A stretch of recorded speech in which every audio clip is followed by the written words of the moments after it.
नमस्कार मित्रांनो, आज आपण ज्येष्ठांसाठी अर्थभान या सिरीजमधला पहिला भाग माहिती सामायिकरण म्हणजेच इन्फॉर्मेशन शेअरिंग याबद्दल थोडीशी माहिती करून घेऊया. आपल्या भारतीय समाजामध्ये विशेषतः मध्यमवर्गीय कुटुंबात महिला आर्थिक व्यवहारात फार कमी पडतात. सर्व आर्थिक व्यवहार घरातले हे घरातला पुरुष माणूस प्रामुख्याने करत असतो. महिला जरी नोकरी करत असल्या तरी त्यांना आर्थिक व्यवहार फारसे माहिती असतातच असे नाही, किंवा त्यांना फारसं सांगितलंही जात नाही. का सांगत नाही असं विचारलं तर असं उत्तर सामान्यपणे मिळतं की त्यांना त्यात काय कळतं, किंवा कदाचित पुरुषांना असंही वाटत असावं की महिलांना जर आर्थिक व्यवहारांची माहिती मिळाली तर कदाचित त्यांचं खर्चाचं प्रमाण वाढेल, कदाचित त्यांची मागणी वाढेल, आणि म्हणून त्यांना फारशी माहिती सांगितली जात नाही. दुसऱ्या बाजूने असंही खरं आहे की महिलाही फारसं स्वारस्य त्याच्यात दाखवत नाहीत. त्यांना जर काही पुरुष सांगायला लागले तर त्या म्हणतात, मला काय करायचं आहे समजून घेऊन, तुम्ही आहातच ना. अनेक महिला ह्या धंद्यामध्ये भागीदारही असतात, नोकरीही करत असतात, उद्योग व्यवसायात पण असतात, पण तरीही त्यांना आर्थिक व्यवहारांची पुरेशी माहिती असेल याची काही खात्री आपल्याला देता येत नाही. याउलट काही महिला अशा असतात की ज्या म्हणतात, मी माझे आर्थिक व्यवहार बघीन, तू तुझे आर्थिक व्यवहार बघ. मला तर असा अनुभव आहे माझ्या प्रॅक्टिसमध्ये, एका माणसाला मी त्याच्या बायकोचं पासबुक आणायला सांगितल्यावर तो म्हणाला, मी माझ्या बायकोकडे पासबुक कसं मागू, त्यापेक्षा ती जेव्हा रिटर्न भरायला तुमच्याकडे येईल त्यावेळेला तुम्हीच मागून घ्या. मला असं वाटतं की कारण काही असो, पती आणि पत्नी, विशेषतः ज्येष्ठ नागरिकांना तर एकमेकांच्या आर्थिक व्यवहारांची ही नीट माहिती असायला हवी. अलीकडच्या काळामध्ये तंत्रज्ञानाचा खूप वापर सुरू झाला आहे.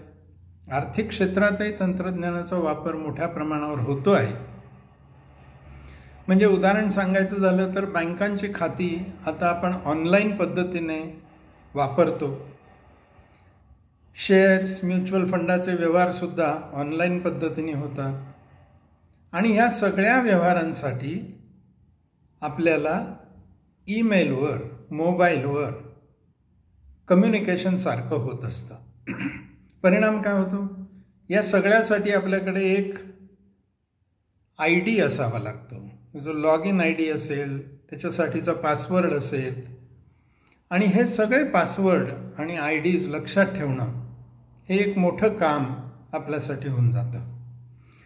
म्हणून ज्येष्ठ नागरिकांनी तरी विशेषतः हे सगळे ईमेल ID आणि पासवर्ड, त्याचबरोबरचे इतर टेक्निकल गोष्टींसाठी केलेल्या, म्हणजे उदाहरणार्थ बँक अकाउंटसाठी आपण लॉग इन केलं असेल तर त्याचे लॉग इन ID आणि पासवर्ड हे आपल्याकडे एकमेकांना माहिती असायला हवेत. कारण आपण अनेकदा वाचलं असेल, ऐकलं असेल, अनुभवलं असेल की एखादा माणूस गेल्यानंतर त्याच्या सगळ्या गुंतवणुकीचा जो परतावा मिळतो, किंवा LIC कडनं किंवा लाईफ इन्शुरन्स कंपनीकडनं जे काही क्लेम्स मिळतात, या सगळ्यांची माहिती ही ईमेलवर किंवा मोबाईलवर मिळते. जर हे दोन्ही चालूच नसतील तर तुम्हाला ती माहिती पण मिळणार नाही. बँकातनं पैसे काढायचे असतील तर ATMला सुद्धा पासवर्ड आहे, इंटरनेट बँकिंगसाठी सुद्धा लॉग इन ID पासवर्ड आहे. तेव्हा ह्या सगळ्या गोष्टी एकमेकांना माहिती असणं हे अत्यंत आवश्यक आहे. याशिवाय आपण हेही लक्षात घेतलं पाहिजे की विशेषतः ज्येष्ठ नागरिकांना उद्या कसा उगवणार आहे हे माहिती नाही. म्हणून आपल्या हयातीत जरी कोणाला काही सांगायचं नसलं तरी आपल्या पश्चात ही सगळी माहिती आपल्या वारसांना, आपल्या स्पाऊसला मिळाली पाहिजे, आणि त्याची तरतूद आपण आत्ताच करून ठेवली पाहिजे.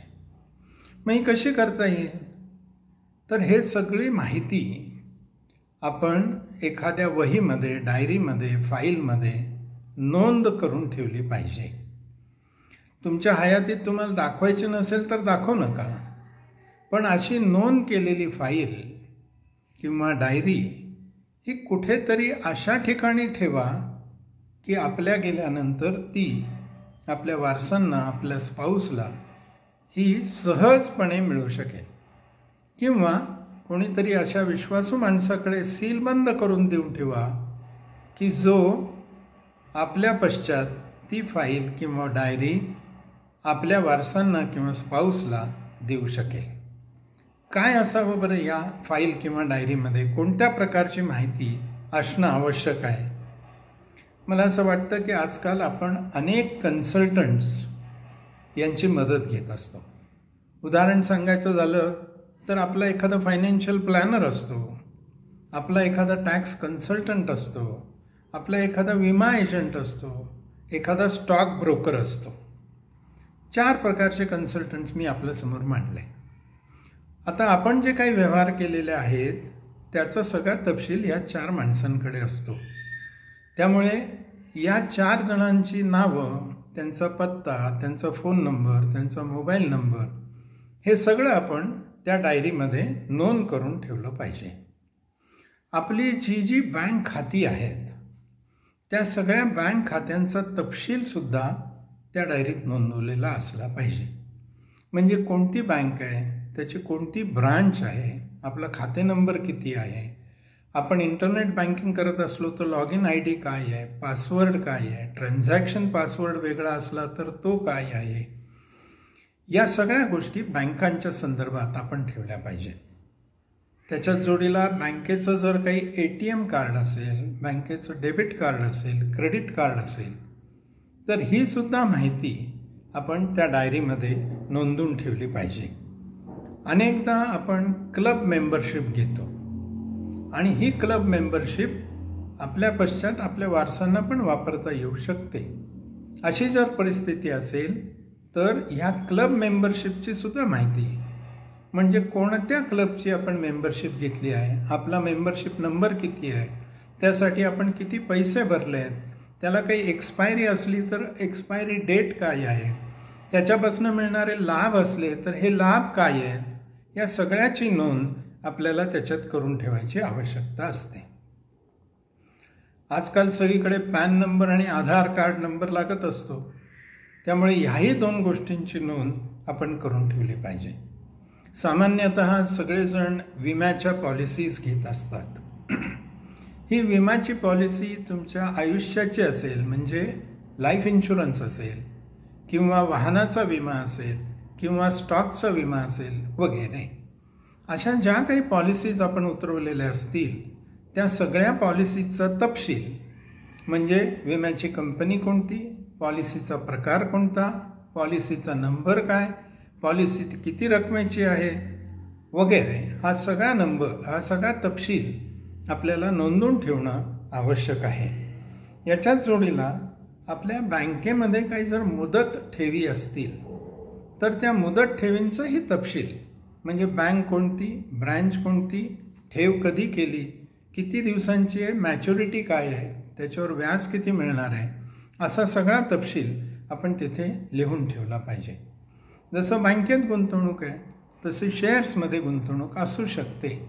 अशी जर गुंतवणूक असेल तर कोणत्या कंपनीचे किती शेअर्स घेतले आहेत हे आपण नोंद करून ठेवले पाहिजेत. त्याचबरोबर आपला फोलिओ नंबर किती आहे हाही त्या ठिकाणी नोंद केलेला असला पाहिजे. शेअर्ससोबत आपण काय म्युच्युअल फंडात गुंतवणूक करतो तेव्हा म्युच्युअल फंडातल्या गुंतवणुकीसाठी सुद्धा कोणता फंड, कोणती स्कीम, किती युनिट्स, त्या युनिट्सचा प्रकार काय, म्हणजेच थोडक्यात त्याच्यावर डिव्हिडंड मिळणार आहे का ते क्युम्युलेटिव्ह आहे, ग्रोथ फंडमध्ये आपण टाकलेले आहेत, हाही आपण तपशील लिहिला पाहिजे.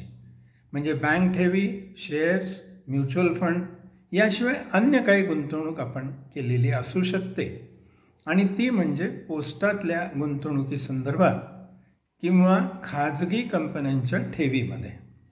जसं की आपण पोस्टातले नॅशनल सेव्हिंग सर्टिफिकेट्स घेतो, किसान विकास पत्र घेतो, पब्लिक प्रॉव्हिडंट फंडमध्ये पैसे गुंतवतो, सिनियर सिटीजन स्कीममध्ये पैसे गुंतवतो, अशा अन्य ज्या ज्या काही गुंतवणुका असतील त्याचा संपूर्ण तपशील या डायरीमध्ये आपण नोंद करून ठेवणं आवश्यक आहे. याशिवाय आपली गुंतवणूक स्थावर मिळकतीमध्ये सुद्धा असू शकते. मग तो प्लॉट असेल, दुकान असेल, घर असेल, फ्लॅट असेल, कोणत्याही प्रकारे स्थावर मिळकत जर आपण घेतली असेल तर स्थावर मिळकती संदर्भातला तपशीलसुद्धा, म्हणजे सर्वे नंबर किती आहे, प्लॉट नंबर किती आहे, त्याचं क्षेत्र किती आहे, तो कुठल्या शिवारात आहे, हा सगळा तपशील आणि त्याचे कागदपत्र हे आपण याच्यात नोंदवून ठेवलेले असले पाहिजेत. याशिवाय काही व्यवहार असे असतात की आपण सुरू करतो पण आपल्या हयातीत ते जर पूर्ण झालेले नसतील. म्हणजे उदाहरणार्थ आपण साठेखत केलं आहे पण खरेदी खत व्हायचं बाकी आहे, तर अशा व्यवहारांची सुद्धा नोंद, मग हे खरेदीचं साठेखत असेल किंवा विक्रीचं साठेखत असेल, अशी नोंद आपण करून ठेवली पाहिजे. आणि त्याचा सगळा तपशील, म्हणजे कोणत्या प्रॉपर्टीसाठी हा व्यवहार केला होता त्या प्रॉपर्टीचा तपशील, कोणाशी व्यवहार केला होता त्याचा तपशील, किती रकमेला व्यवहार ठरला होता आणि त्यापैकी काही रक्कम मिळाली आहे किंवा दिली आहे तर त्याचाही तपशील, आणि व्यवहार पूर्ण करण्याची मुदत काय ठरली आहे त्याचाही तपशील या ठिकाणी नोंद करून ठेवायला पाहिजे. आपले काही बँकेत लॉकर्स असतात, तर ह्या लॉकर्सचाही तपशील, कोणत्या बँकेत लॉकर आहेत, त्या बँकेचं नाव, ब्रँडचं नाव, लॉकरचा नंबर, लॉकर कीचा नंबर वगैरे आपण त्याच्यात लिहून ठेवलेलं असलं पाहिजे. अनेकांना पेन्शन असतं आणि हे पेन्शन तो माणूस गेल्यानंतर फॅमिली पेन्शनमध्ये कन्वर्ट होतं. अशी जर तरतूद असेल तर वारसांना म्हणजेच स्पाऊसला हे पेन्शन मिळण्याची शक्यता असते.